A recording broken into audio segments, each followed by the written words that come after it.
আসসালামু আলাইকুম। আমি দেখুন চিতই পিঠা বানাচ্ছি, শীতের দুধ চিতই পিঠা। আমি পিঠাগুলো বানিয়ে নিচ্ছি, ফুলকো ফুলকো পিঠা হয়েছে। এই খোলাটার মধ্যে অনেক পাতলা করে গোলাটা দিতে হয়।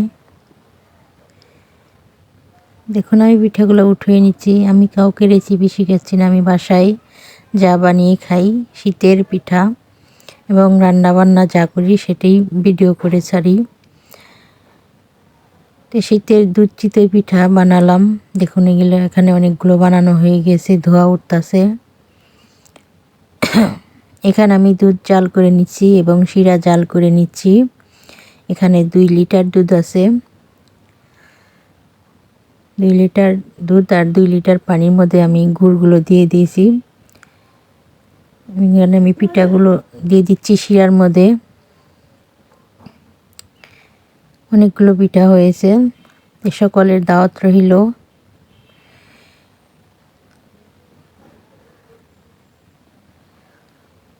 দেখতে থাকুন সবাই।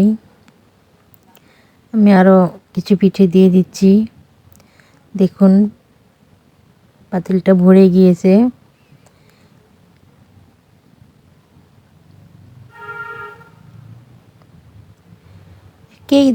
এক একজনে এক একভাবে বানিয়ে খায়। আমি আমার মতো আমার পরিবারে যেভাবে বানিয়ে খাই আমি সেভাবে বানিয়ে খাচ্ছি। দেখুন এখানে দুধে হলুদ সর পড়েছে, আমি লাড়া দিয়ে সরটা ভেঙে দিচ্ছি যাতে সুন্দর হয়, মাখনের মতো জমে থাকে সরটা। দেখুন আমি দুধটা ঢেলে দিচ্ছি।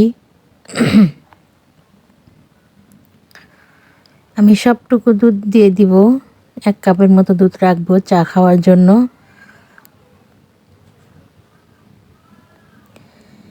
পিঠেগুলো মানে চামচের সাহায্যে আমি ডুবিয়ে দিচ্ছি যাতে ভালো করে এপিঠ ওপিঠ ভিজে। এটা খাওয়া হবে সকালে, দেখতে পারবেন। সারা রাত ভিজিয়ে রাখতে হবে এবং কি টাটকাও খাওয়া যায়, সমস্যা নেই, যার যেটা মন চায় সেভাবেই খায়।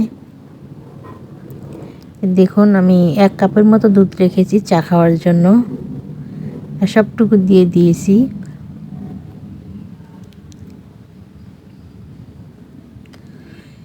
সকালবেলা উঠে দেখি পাতিলের মধ্যে সর পড়ে আছে, হলুদ হয়ে আছে, দুধের মালাই পড়ে গেছে পিঠার মধ্যে। দেখুন আমি খাচ্ছি, সুন্দর ভিজে গেছে।